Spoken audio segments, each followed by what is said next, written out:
A graça e a paz do Senhor Jesus. Hoje estamos aqui para mais uma reflexão na palavra do Senhor e eu quero te convidar para receber da parte do Espírito Santo a revelação do que ele vai trazer através deste estudo. Hoje nós vamos falar sobre o que fazer quando o vinho acaba. E nós vamos refletir então no texto bíblico que está lá no livro de João, no capítulo de número 2, no versículo 1 até o 4 e depois do 5 até o 10. E diz assim a palavra do Senhor nestes primeiros versículos. 3 dias depois, houve um casamento em Caná da Galileia, achando-se ali a mãe de Jesus. Jesus também foi convidado com os seus discípulos para o casamento. Tendo acabado o vinho, Maria, mãe de Jesus, lhe disse: eles não têm mais vinho. Mas Jesus lhe disse: mulher, que tenho eu contigo? Vamos só até aí neste primeiro momento. O que fazer quando o vinho acaba em nossas vidas? Primeiro princípio que devemos observar o que significa o vinho em nossas vidas. O vinho simboliza alegria. Se nós olharmos para a cultura judaica, até mesmo neste tempo, na nossa geração, eles têm o hábito de quando eles vão jantar, vão fazer as suas refeições, é servido na mesa, juntamente com o jantar, um cálice de vinho. E quando pessoas elas vêm de fora como convidados, como visitantes para essas famílias, geralmente é oferecido. E muitas pessoas ela rejeita. Não, eu não bebo bebida alcoólica. E eles entendem que quando rejeita-se aquele cálice de vinho, você está rejeitando a alegria que eles estão querendo participar na sua vida, querendo entregar na sua vida. Por quê? Porque é forte essa simbologia de que o vinho ele é representativo da alegria. Quando Noé ele desce da arca após o período do dilúvio, Noé então primeira coisa que ele faz é plantar uma videira, é plantar ali uma parreira para que ele pudesse colher ali as uvas e transformar em vinho para que voltasse a alegria na terra, para que voltasse ali as festas dotadas e cheias da alegria de Deus. Então o vinho ele tem essa simbologia de celebrar a vida. Hoje nós utilizamos o vinho pouco na nossa cultura brasileira, porém ele celebra a vida. O vinho ele simboliza para nós no cristianismo vida de Deus, ele simboliza sangue de Jesus, ele simboliza um preço que foi pago. Então ele é algo que tem uma simbologia forte em nossa vivência cristã. Neste texto específico aqui do casamento ali em Caná da Galileia, como diz na Bíblia, nós vamos observar que Maria ela foi convidada para este casamento e Jesus também foi convidado. Para que Maria ela tivesse essa liberdade de ter essa iniciativa de ir até Jesus, de falar sobre um problema que ocorreu no casamento, provavelmente poderia ser o casamento de alguém muito próximo, de um amigo muito íntimo, de um familiar, de um filho. Maria tinha outros filhos pós-Jesus. Poderia ter sido alguém que Maria tinha uma estimativa muito grande. Então, Maria toma essa iniciativa. Mas interessante que se nós olharmos para o versículo 1, ele diz assim: 3 dias depois, houve um casamento em Caná da Galileia. 3 dias depois do quê? 3 dias após Jesus ter sido batizado. 3 dias após Jesus ter recebido dos céus a visita do Espírito Santo de Deus. Jesus, então, agora, além de ser parte de Deus, além de ter ali, ser filho do próprio Deus, o Espírito Santo havia descido sobre Jesus ali em seu batismo e Jesus estava totalmente cheio. Mas ainda a Bíblia não relata que ainda não tinha acontecido nenhum milagre, nenhum feito, nenhuma cura, algo extraordinário, algo sobrenatural. Ainda não tinha acontecido.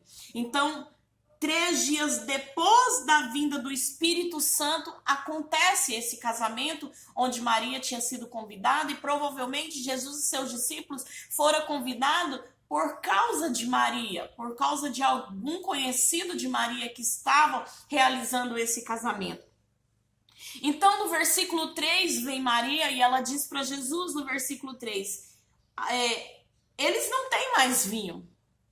E nós temos que olhar para um contexto geral da história. Se você faz uma festa na sua casa, de quem é a responsabilidade se a comida não dá? De quem é a responsabilidade se a bebida não dá para os convidados a qual você convidou? Essa responsabilidade é do dono da festa. Essa responsabilidade seria do noivo. Essa responsabilidade seria dos pais do noivo. Naquela época, se a festa não fosse boa, os pais da noiva poderiam até processar os pais do noivo. Por quê? Porque a alegria da festa, realmente ali o que acontecia na festa, isso era de extrema importância na cultura deles. Então seria, se o vinho acabasse, acabava-se a alegria da festa, acabava-se o motivo para que os convidados continuassem ali a festejar. Imagine você o vexame, imagine você a responsabilidade desse noivo. Então Maria, ela vai até Jesus, mas quem era o responsável pela festa? Não era o noivo? Por que Maria não vai até o noivo? E aí, onde entra uma questão muito interessante que alguns historiadores, alguns estudiosos, eles subentendem que neste momento Jesus, ele estava ali representando o homem responsável pela família de Maria. Porque ali ainda não era o Jesus milagreiro, ainda não era o Jesus que pregava em parábolas, ainda não era o Jesus que estava ali já fazendo os seus feitos, realizando os feitos de Deus sobre a terra. Ali ainda era Jesus, filho do carpinteiro. Interessante que, se você observa a palavra do Senhor, a última vez que José fora visto com Jesus foi no templo. Quando? Quando Jesus tinha 12 anos. Quando? Quando eles vão para a festa da Páscoa, e ali na festa da Páscoa Jesus simplesmente desaparece. E aí, quando Jesus desaparece, Maria e José começam a procurar, e aí encontra Jesus no templo, ouvindo os doutores e mestres acerca da palavra de Deus.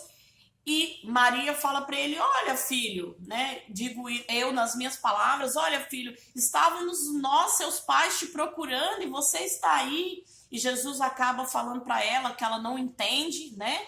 Mas foi a última vez que José foi visto ali com Jesus. Então, provavelmente, a essa altura, isso Jesus, nessa passagem que está em Lucas capítulo 2, do 41 ao 50, Jesus tinha 12 anos. Os anos se passou. Agora, na festa de Caná da Galileia, Jesus provavelmente tinha 30. Então, nesse período dos 12 aos 30, o que acontecera com José? Provavelmente, os historiadores entendem que José já havia falecido. E Jesus, por ser o filho do carpinteiro, o filho de Maria, o filho mais velho, ele assume a responsabilidade do cuidado pela família. E interessante, então, que Maria, ela vai naquele que ela entendeu que era o responsável, que era aquele que poderia fazer alguma coisa. Eu não olho para essa palavra num ângulo em que Maria olhou que Jesus poderia ter feito algum milagre, ou até mesmo o milagre que ele realizou de transformar a água em vinho, porque Jesus ainda não tinha feito nenhum milagre. Então Maria, ela sabia que ele era um homem responsável, ela sabia que ele poderia fazer alguma coisa, mas ela não sabia que ele poderia transformar aquela água em vinho, porque ele ainda não tinha realizado milagres. Então ela vai até Jesus como um homem responsável que era, para que ele fizesse alguma coisa, não sei, de repente entrar ali na festa, conversar com os convidados, entreter as pessoas, para despistar, para que elas bebessem menos, contar algumas histórias, para que realmente não notassem a falta do vinho. E aí, onde entra o que eu acabei de perguntar para você: o que você faz quando o vinho acaba? O que nós fazemos quando a alegria acaba, quando a unção se vai? O que nós fazemos quando de fato nós estamos diante de um problema? O que fazemos quando realmente nada mais nos preenche? E é sobre isso que o Senhor quer trazer ao meu e ao seu coração neste dia que você está vendo essa palavra. Quem intercede por você? Quem clama? Quem se responsabiliza pela alegria que se foi na sua vida? Quem que entra neste cenário para clamar a Jesus, para clamar àquele que pode fazer alguma coisa, para que a sua história seja mudada, para que você saia do lugar de vexame, para que você saia do lugar de esquecimento, para que Lodebar não mais seja o seu lugar, mas para que você seja transportado para a mesa do rei. Quem clama por você? Interessante que se nós lermos outro texto que está em Mateus capítulo 9, versículo 17, nós vamos ali ver Jesus, ele trazendo para os discípulos uma palavra que não se pode colocar vinho novo em odres velhos. Que não se pode, se nós colocarmos vinho novo em odres velhos, os odres vão se romper, eles não vão suportar, eles vão fermentar o vinho, porque os odres são feitos de couro de animal e provavelmente esse couro ressecado, ele vai transferir substâncias para o vinho que vai trazer a fermentação, que vai fazer o vinho perder. Então o Senhor, ele traz ali em Mateus 9:17 para os discípulos, falando para eles, olha, não é possível colocar vinho novo em odres velhos, é necessário de um odre novo para que o vinho ele não se perca, para que o vinho tenha uma boa qualidade. E interessante que se nós lermos Efésios capítulo 1, versículo 3 e versículo 10, diz assim, bendito o Deus Pai de nosso Senhor Jesus Cristo, que nos tem abençoado com toda sorte de bênçãos espiritual nas regiões celestiais em Cristo. Versículo 10, fazendo convergir nele em quem? Fazendo-nos convergir em Jesus, na dispensação da plenitude dos tempos, todas as coisas, tanto do céu como as da terra.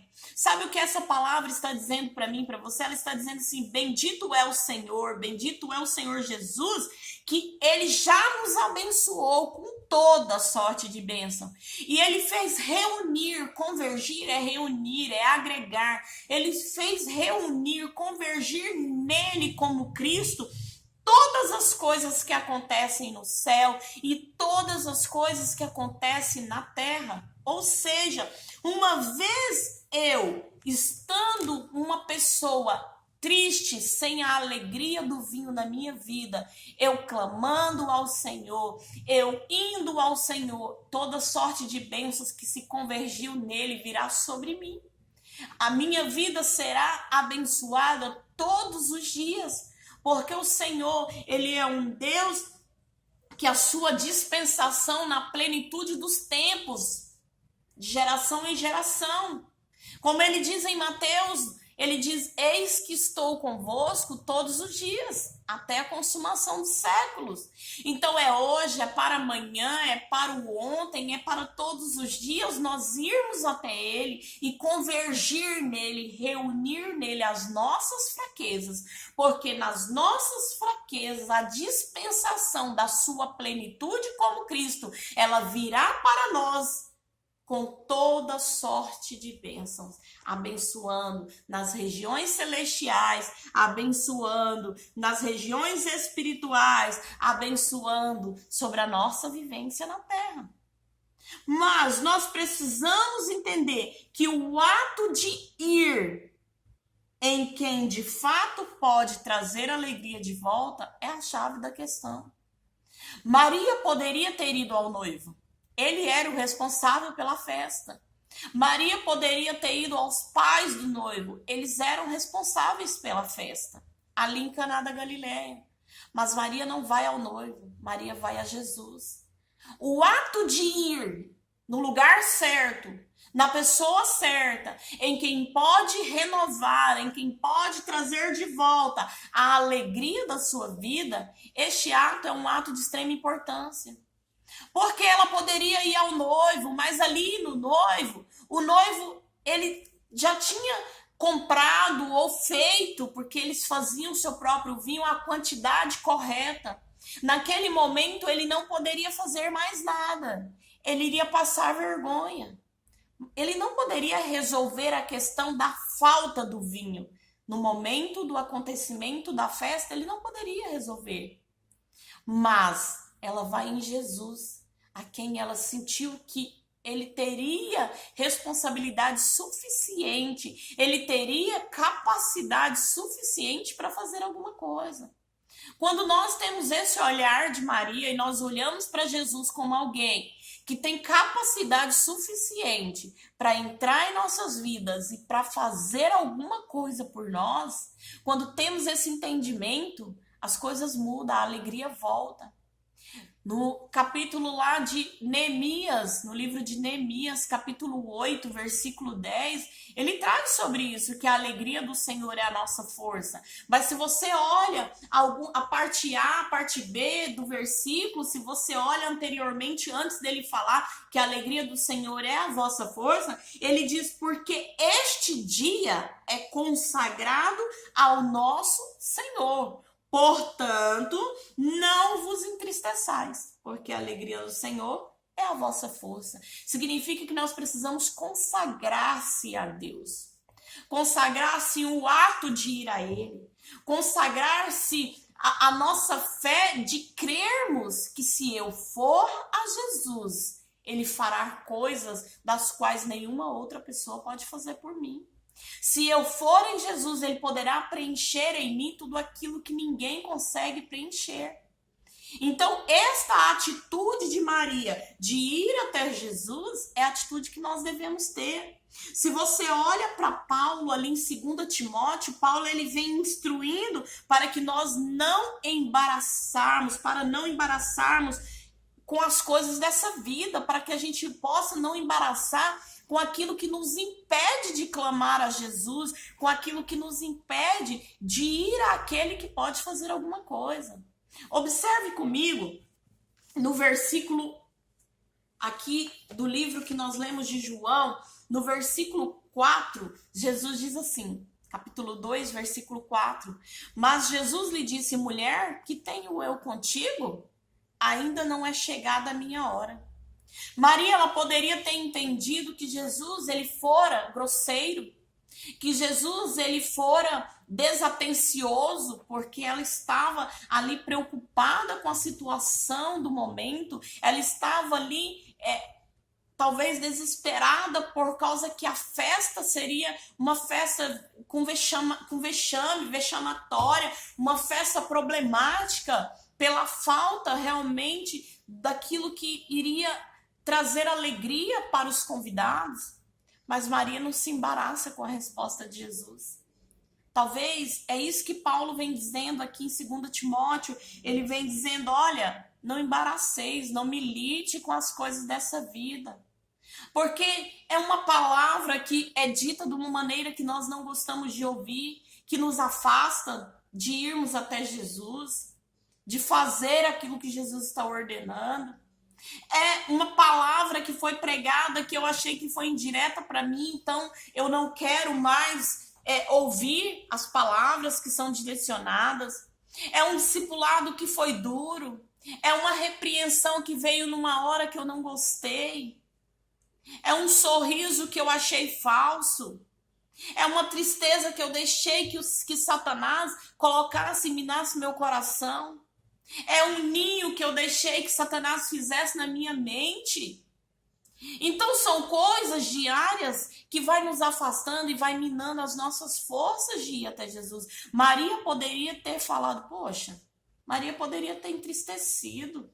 Ela poderia ter falado, nossa, eu fui nele porque eu sei que ele pode fazer alguma coisa e ele me trata dessa maneira, de maneira rude, de maneira grosseira. Não. No versículo seguinte, se você observa no versículo seguinte o que Maria faz, então, isso no versículo 4, Jesus dá uma resposta. Mas no versículo 5, Maria diz, Então ela falou aos serventes, aos empregados, aos servos: fazei tudo o que ele vos disser. Ela não se embaraçou, ela não se preocupou se ele foi rude, se ele foi grosseiro, ela ainda estava convicta. Ele é o único que pode fazer alguma coisa. Ele é o único que pode, em uma decisão, em uma atitude de responsabilidade, de assumir responsabilidade sobre o caos, ele é o único que pode mudar a história deste casamento, deste problema que nós estamos. Então, se nós olharmos para o texto de Mateus, no capítulo 9, do versículo 17, que diz que Jesus fala dos odres e do vinho, ele não está se referindo ali dos dias em que ele não está se referindo necessariamente à mudança de odres. Se você olha nos versículos anteriores, Jesus está se referindo que os discípulos estavam falando de jejum. E Jesus fala para ele: olha, nem sempre terás o noivo. Uma festa com o noivo, ela é uma festa legal. Ela é uma festa com alegria. Ela é uma festa feliz. Mas chegará dias em que vocês não terão noivo. E nos dias que vocês não estiverem com o noivo na festa, que o noivo não participar da sua alegria, que o noivo não estiver presente, vocês precisam ter consagração. Vocês precisam se preparar, vocês precisam ter posicionamento. Era isso que Jesus estava falando em Mateus 9:17 para os discípulos. Então, é isso que nós devemos entender nos dias de tristeza, em que essa falta de Deus, em que essa desesperança ela entrar nas nossas vidas, nós precisamos nos posicionar. Nós precisamos nos preparar para esses dias. De que maneira? Quando há um clamor, ele vem. Jeremias 33:3 diz: clamar-me-ei. Clama a mim, clame a mim e responder-te-ei. Não é assim? Clama a mim e responder-te-ei, anunciar-te-ei coisas grandes.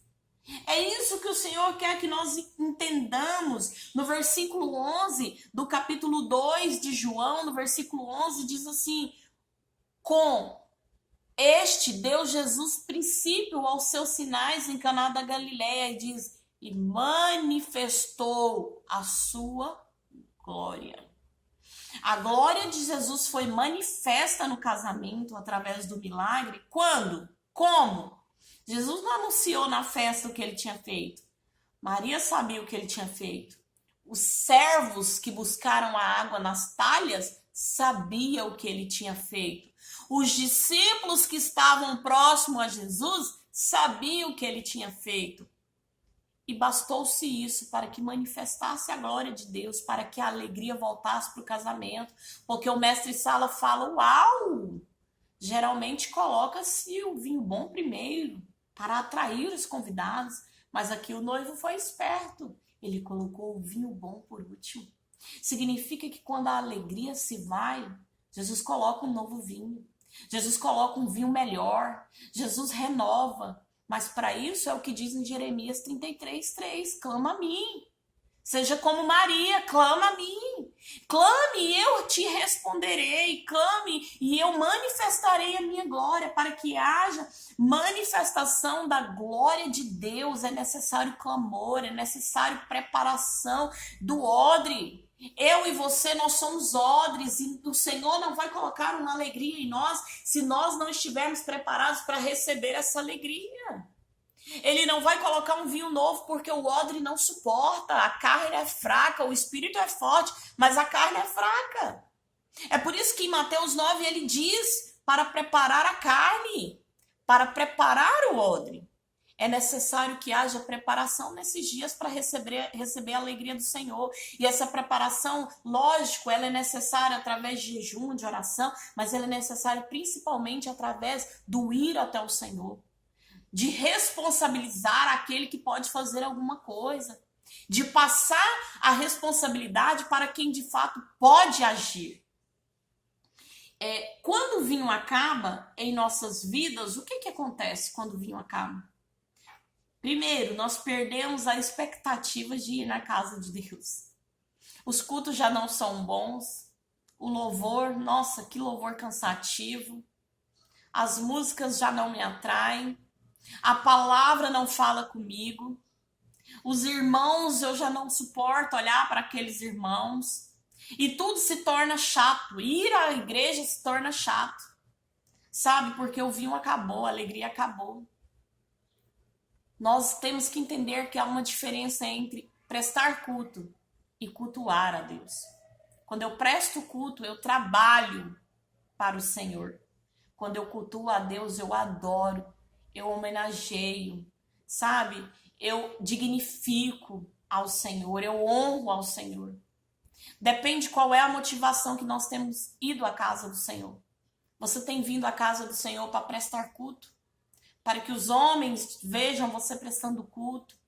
Para que os homens vejam o seu trabalho para o Senhor? Ou você tem saído da sua casa com o coração aberto para cultuar a Deus? Para ir até o templo, para ir até a igreja, cultuar ao Senhor em sua divindade de Deus? É necessário que entendamos isso, porque a partir do momento que você entende o que você vai fazer na casa do Senhor, a sua expectativa muda. Porque onde não há uma expectativa motivacional,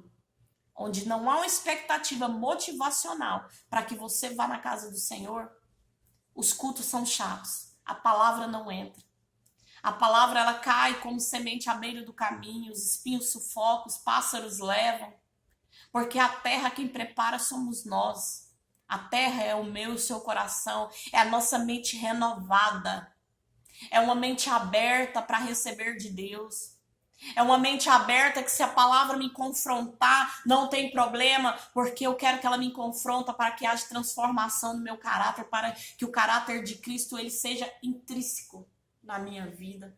Quando eu entendo isso, então a expectativa, ela mudou.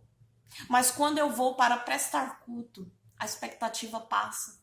Porque o cansaço, o enfado do trabalho, ele nos cansa.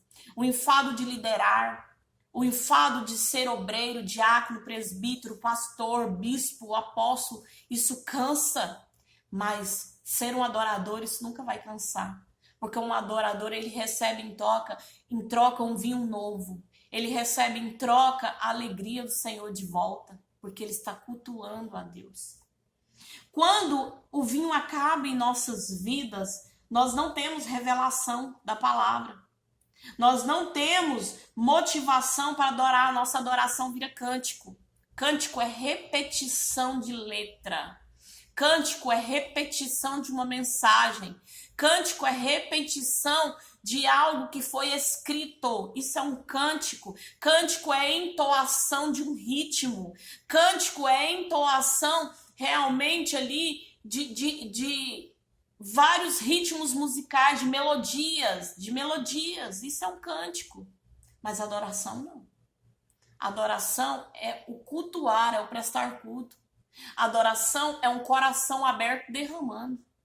Adoração é os ouvidos ouvindo e o coração derramando, os olhos lacrimejando e a boca entoando aquilo que o coração está gritando. Então, quando eu perco vinho, a minha motivação muda.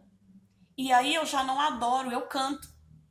Quando eu perco vinho, a palavra não tem revelação. Eu escuto, mas ela cai dos meus lábios.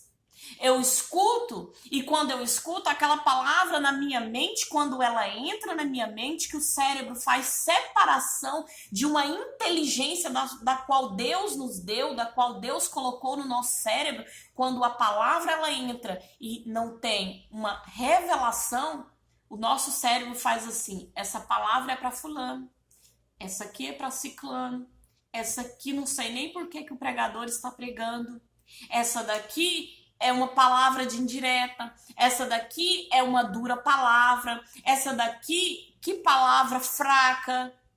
Nós levantamos o homem crítico dentro de nós. E a criticidade, ela tira o excepcional da revelação de Deus. Porque é nos mínimos detalhes, no que está intrínseco, o que está permeado no meio da pregação, é que o Senhor vai revelar o seu coração e vai vivificar uma nova vida em você, fazendo você fluir um novo rumo de alegria, como nova criatura em Deus. Quando o vinho acaba em nossas vidas, nada nos preenche por muito tempo. Amizades são falhas, são fracassadas. Relacionamentos, nós só vemos defeitos. Na igreja, não temos prazer. Na família, a família não nos ama.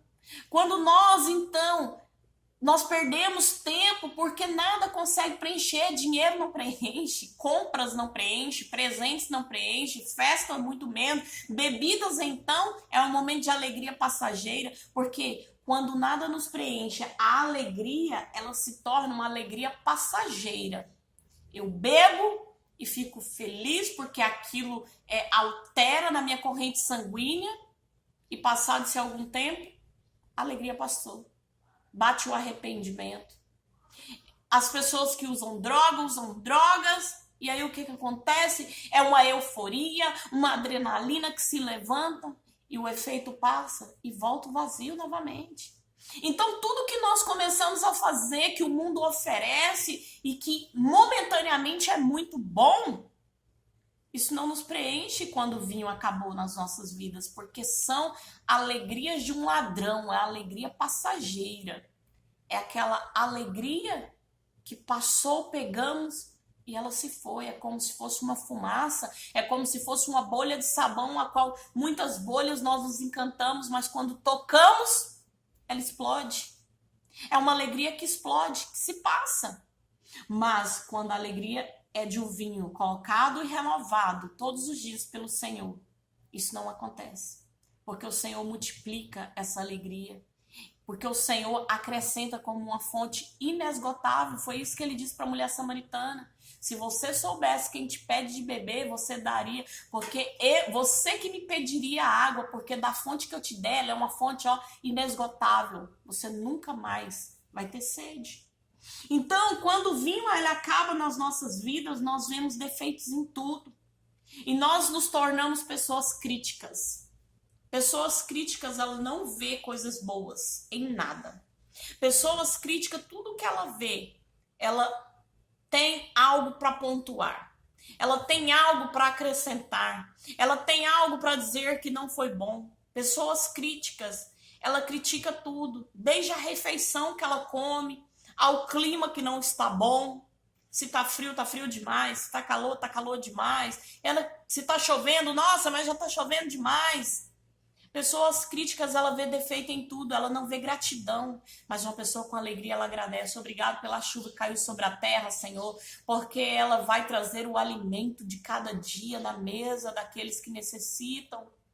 Obrigado, Senhor, pelo dia ensolarado que tem. Ela vai ser grata por tudo. Mas se você não tem alegria, você não tem motivo para agradecer. Você vai ter motivo somente para reparar onde ainda não tem sido feito, onde ainda não foi acrescentado. Mas o que nós devemos fazer para obter o milagre da transformação desse vinho? O milagre da transformação desse odre, da transformação da água em vinho, da transformação do odre velho em odres novos. O que nós devemos fazer para que essa alegria volte de novo para as nossas vidas? Primeiro, não é uma mudança de lugar, é uma conversão. Por quê? Mudança, imagine você, o pastor deu esse exemplo no culto, na palavra, no último culto, imagine você está entediado com a sua casa, as coisas, você resolve mudar, tira o guarda-roupa daquela parede, põe na outra, tira a cama, muda, pega o sofá, vira, pega ali o painel da televisão, muda para outro lugar, você muda a casa. E por alguns dias você vai para o trabalho e quando você chega, você adentra a sua casa, aquilo dá um estado de alegria, porque, poxa, minha casa está diferente. Mas com o passar dos dias, vai e volta, aquilo se torna rotina e tudo que foi trocado de lugar se torna habitual, se torna normal e você volta novamente ao estado inicial de tédio, de tristeza. Então, o primeiro passo para a transformação não é mudar as coisas de lugar, Não é mudar de igreja, não é mudar de relacionamentos, não é mudar de amizades, não é mudar a minha vivência, não é mudar de trabalho, não é isso. O primeiro passo é convergir. Pastora, mas convergir não é mudança de caminho? Sim, é mudança de caminho, mas uma mudança que ela começa de dentro para fora. É uma mudança onde eu trato no odre. Eu não trato o externo, eu trato o interno. Porque é muito fácil, a palavra não me preenche mais, porque agora eu não tenho mais revelação. O louvor não me chama mais, não mexe mais com a minha alma, porque agora eu não adoro, eu canto. Então é muito fácil, então agora eu vou trocar de igreja onde eu seja preenchido.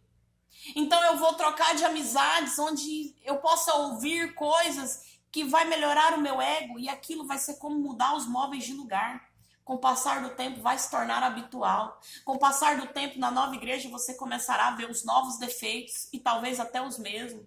Com o passar do tempo você vai começar a ver nas novas amizades que elas têm os mesmos atributos das velhas amizades porque são seres humanos.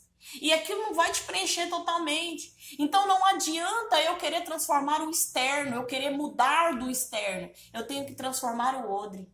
Porque uma vez o odre transformado, o vinho virá e ele não será fermentado, a palavra vai ter revelação, o louvor não vai ser cântico, vai ser adoração. E eu vou estar tão preenchido de Deus que eu não vou precisar do preenchimento das coisas externas. Entende? Então, o segundo passo é convidar Jesus para participar da renovação dessa alegria. Como eu disse anteriormente, Maria poderia ter ido no responsável pela festa, que era o noivo. Mas não, ela vai em Jesus.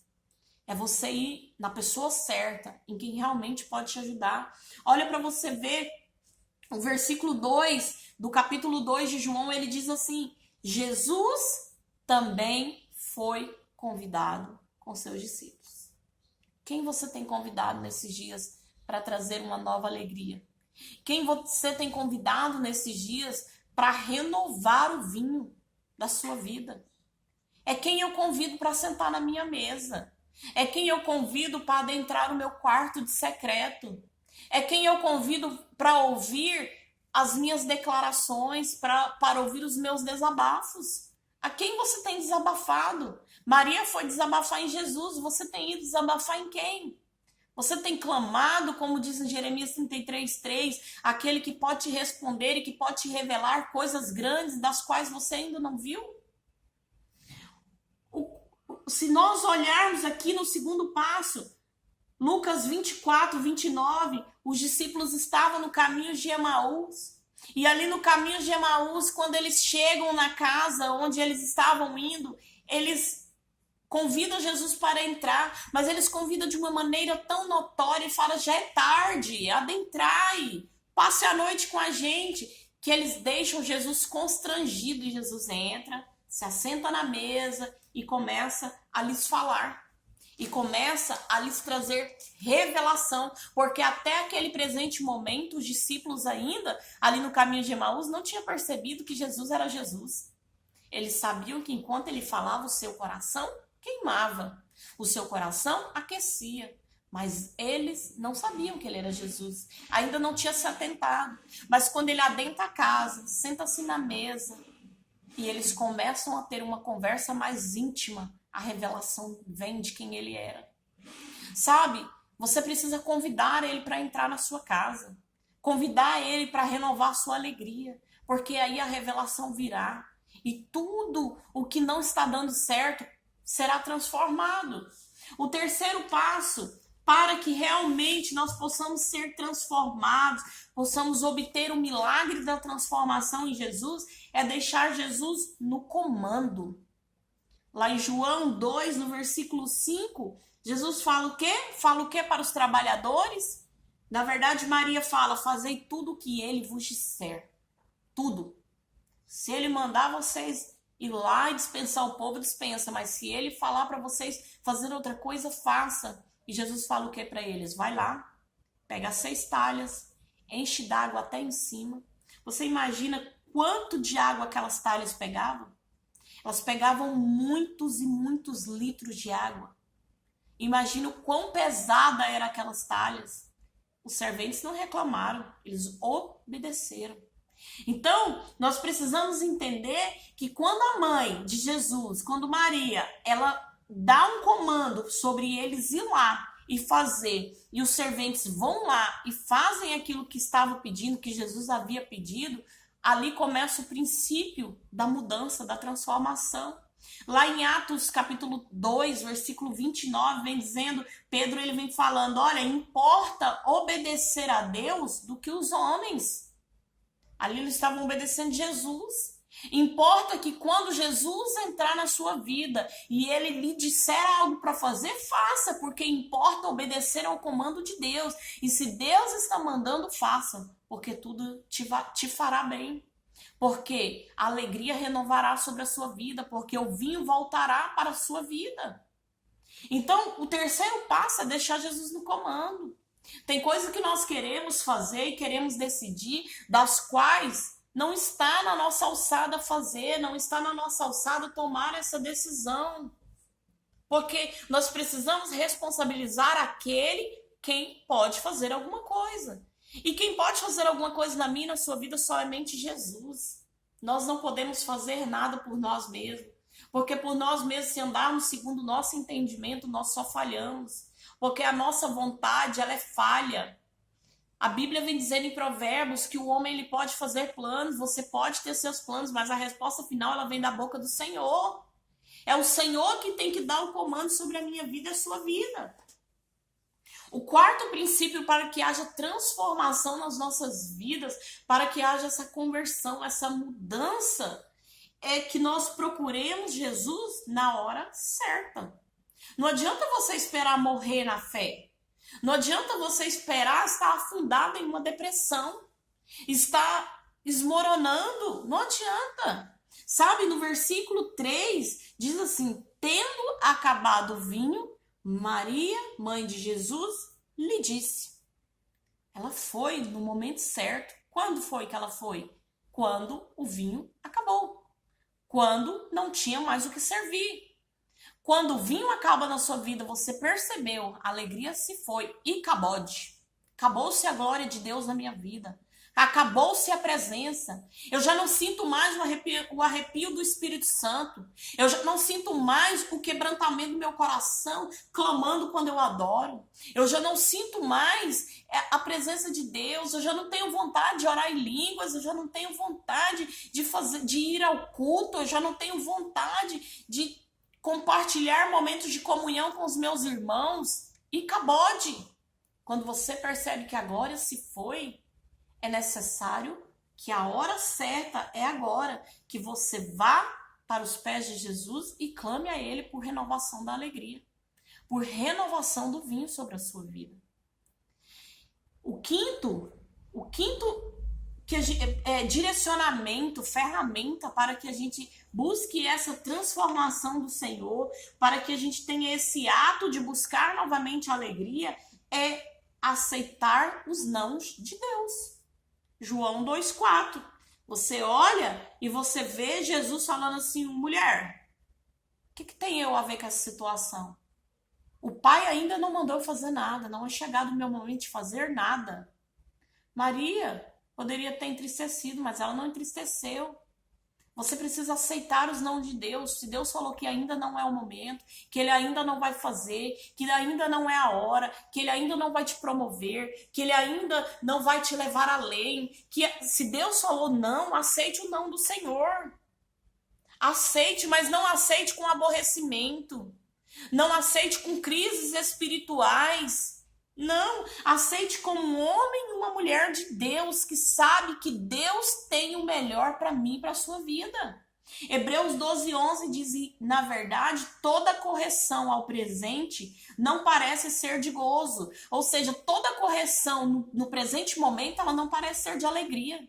Quando o Senhor te corrige, não parece ser bom. Quando o seu pastor te corrige, não parece ser bom. Quando alguém diz não para você, olha, não é o momento, não parece ser bom. Mas diz assim, se não de tristeza, mas depois, posteriormente, lá na frente, vai produzir um fruto pacífico. O que é pacífico? De paz. Aquele não vai te trazer garantia de paz.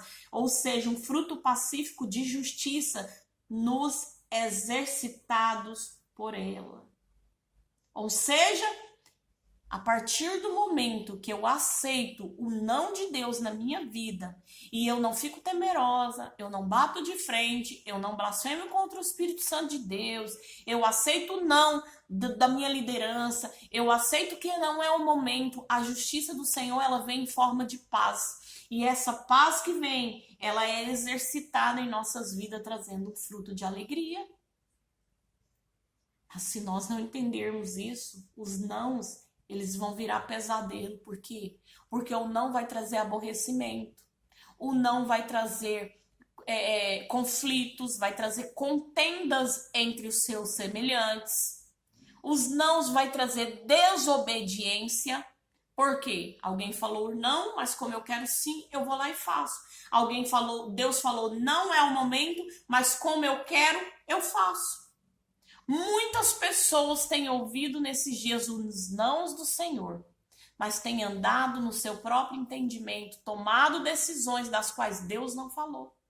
Deus mandou você tomar essa decisão? Se sim, tome. Mas se não, não tome. Porque decisões em desobediência não gera fruto de paz. Hebreus 12:11. Se eu obedeço e ainda que não entendo o momento da correção, que me parece no momento não ser uma correção que me traz alegria, futuramente, posteriormente, isso me trará paz. E o sexto e o último motivo pelo qual nós devemos buscar essa transformação em Deus, em Jesus, é ter um vinho de qualidade. A partir do momento que esse odre ele foi transformado, que esse vaso, ele foi moldado, foi quebrado e refeito de novo pelas mãos do Senhor, você pode ter certeza que o vinho que vai ser colocado vai ser de qualidade. No versículo 5, diz assim, do versículo 7 em diante, Jesus lhe disse, enchei de água as talhas, e eles encheram totalmente. Então lhes determinou, tirai agora e levai ao mestre-sala. E eles o fizeram, e tendo o mestre-sala provado a água transformada em vinho, não sabendo de onde viera. Jesus não revelou o milagre. E se bem que sabiam os serventes que haviam tirado água, chamou o noivo e lhe disse, todos costumam pôr primeiro o bom vinho, e quando já beberam-se fartamente serve o inferior. Tu, porém, guardaste o bom vinho até agora. Ou seja, quando nós vamos no Senhor, Ele coloca o excelente, Ele coloca a perfeita, Ele coloca a agradável vontade nas nossas vidas. Efésios 5,18, não se embriaguem com vinho que leva à libertinagem, mas deixe-se encher pelo Espírito Santo de Deus. Amém? Que o Espírito Santo de Deus te encha. Não se embriaguem com o vinho da libertinagem, não se embriague com a alegria momentânea, os prazeres dessa vida, da carne, sabe? Com o sexo da carne, fora do casamento, do relacionamento, com o sexo no relacionamento em prostituição, em obscuridade da vontade do Senhor, sabe? Não se embriague com as drogas, com as bebidas, com o cigarro, com os vícios. Não se embriague com as mentiras, com as fofocas. Não se embriague com o adultério. Não se embriague com as trapaças. Não se embriague com as falcatruas.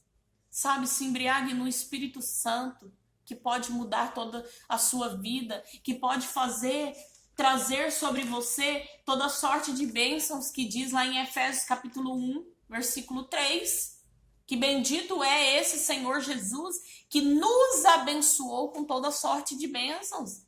Então, se embriague nesse Espírito que pode derramar sobre você toda sorte de bênçãos, que pode derramar sobre você uma nova alegria. Sabe? Nesses dias procure se encher, procure ir até aquele que pode se responsabilizar pela sua alegria. Procure ir até Jesus, que pode mudar a sua história. Deixe que a sua vida seja transformada totalmente. Quem intercede por você? Sabe, você é o responsável por manter o seu odre cheio ou o seu odre vazio. Quem vai manter ele é você. A qualidade do vinho é boa. A palavra é boa. O vinho que vai ser colocado dentro do odre é bom. É excelente, porque é Deus que está colocando. Mas se ele vai permanecer sem se perder, é com você que é odre. Porque se o odre estiver velho, ele fermenta o vinho.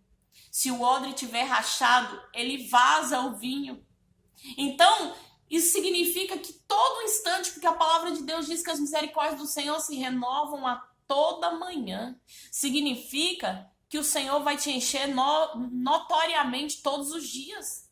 Mas manter a sua vida cheia da alegria de Deus, cabe a mim e a você. Manter a sua vida cheia e com vinho bom de qualidade, não depende do Senhor, depende de nós, de limparmos os nossos odres, de manter os nossos odres em dias. O que vai fazer a transformação da nossa talha, da água no vinho, é o Senhor Jesus, ele que vai transformar. Mas quem vai até Jesus para que ele ordene que a água seja transformada em vinho? Quem intercede por você, quem clama por você quando a sua alegria vai embora? Porque alguém precisa clamar. E eu vou te falar uma realidade, na maioria das vezes quem vai ter que clamar é você. Porque você conhece o seu interior, você conhece as suas dores, as suas tribulações, as suas provações, as suas aflições. Você sabe o que te entristece, o que te traz alegria. Você sabe o que te traz desmotivação. Você sabe onde necessita de cura, onde necessita de bálsamo, do unguento do Senhor. E como você sabe, você precisa clamar ao Senhor. E Ele está esperando que você clame para que Ele ordene que a água da sua talha seja transformada, para que Ele ordene que a sua vida financeira seja transformada, para que Ele ordene que a sua tristeza seja transformada em alegria. Tem um versículo que eu amo muito que diz: tens transformado meu pranto em festa, sabe? Tem transformado minha tristeza em alegria. Quem que tem se transformado? É o Senhor nosso Deus.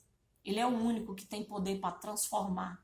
Ele é o único que pode tirar as suas lágrimas e transformar este pranto em festa, tirar a sua tristeza e colocar um vinho novo de alegria.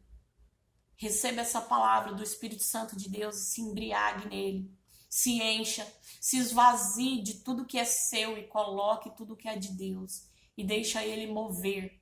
Deixa que o Senhor seja um divisor de águas na sua vida, purificando, transformando. Como diz aquela música, por onde o rio passar, sabe? Da águas purificadoras, por onde ele passar, tudo será transformado. Onde ele passar, haverá cura. Onde ele passar, haverá libertação. Onde o Senhor passar, haverá alegria. Amém? Que essa palavra possa ter falado do seu coração. Quem clama por você quando a alegria acaba? Sabe, seja Maria na sua vida. Não espere que alguém seja Maria. Seja você, Maria. Clame por Jesus. O que fazer quando o vinho acaba? Eu já te disse o que fazer. Vá para os braços do Senhor. Eu quero orar pela sua vida e quero que você receba essa oração do seu espírito para que o Senhor te dê motivação, para que o Senhor te dê sustentabilidade, para que o Senhor te dê força. Porque em Neemias 8:10 diz que a alegria do Senhor é a vossa força. Então, para que o Senhor te fortaleça verdadeiramente, eu quero orar pela sua vida, para que a alegria seja renovada. Amém? Espírito Santo de Deus, eu coloco esta pessoa que está ouvindo esta palavra nessa hora na tua presença. Para que o seu pranto, Senhor, se torne em festa. E para que um óleo de alegria seja derramado sobre ela. Senhor, que o Senhor fortaleça. trazendo sustentabilidade nesses dias, fortalecendo, Senhor, ali o Espírito, fortificando, derramando sobre essa pessoa, Senhor, um novo vinho, mas também fazendo transformação do odre, para que esse odre possa receber esse vinho de alegria. Senhor, vá de encontro agora com esse coração, transformando, Senhor, esta vida, transformando ali a sua vida financeira, transformando os seus relacionamentos, transformando, Senhor, as suas palavras, que a sua boca seja uma boca de Deus, que possa entoar não cânticos, mas que possa entoar louvores de adoração ao Senhor. Que neste dia, Senhor, esta pessoa receba da parte do Senhor a revelação da tua palavra, e que essa semente ela venha germinar numa terra frutífera, numa terra, Senhor, que possa dar a 60, a 30, a 100 por um. Senhor, derrame sobre ela um novo vigor, derrame sobre ela a mesma ousadia que teve Maria, de ir até os pés de Jesus e clamar pela responsabilidade, de assumir ali, Senhor, a responsabilidade da falta da alegria naquela festa. Que essa pessoa tenha a mesma intrepidez ali dos servos, que quando Jesus ordenou que fizessem, que enchesse as talhas, que essa pessoa que recebe essa oração também tenha essa intrepidez de quando Jesus ordenar, possa ir em obediência, obedecer o teu comando, a tua palavra, para que essas talhas sejam cheias, mas para que dentro delas haja um vinho, Senhor, de fortalecimento e de alegria. Senhor, eu oro por essas vidas, para que o Senhor, ó Pai, possa fazer a diferença sobre elas. Eu oro para que o Senhor, meu Pai, possa transformar verdadeiramente, e para que o Senhor possa liberar uma palavra de comando, que esta vida, que ouvir esta palavra até essa oração, ó Pai, possa verdadeiramente ter um encontro como a mulher samaritana teve, e que a sua vida nunca mais seja a mesma, mas que a sua vida seja uma vida de encontro com o Senhor, uma vida que recebam as bênçãos do Senhor, que é toda sorte de bênçãos nas regiões celestiais e também nos céus e na terra. Assim eu oro em nome de Jesus. Amém? Receba essa palavra. Receba essa oração, que o Senhor possa trazer luz para os seus caminhos e Ele possa trazer compreensão, e que você seja uma pessoa a partir de agora com festa dentro de você e uma alegria que ela não falte, nem hoje e nem amanhã, e que você tenha todos os dias as misericórdias do Senhor renovadas sobre ti. Amém? Sim, eu oro em nome de Jesus. E clique aí, curte a nossa ministração, compartilhe com uma pessoa que precisa ter a alegria renovada, porque sem dúvida o Espírito Santo vai vivificar e vai motivacionar essa pessoa novamente. Amém? Fica com o Senhor, um beijo no seu coração, que o Senhor te abençoe.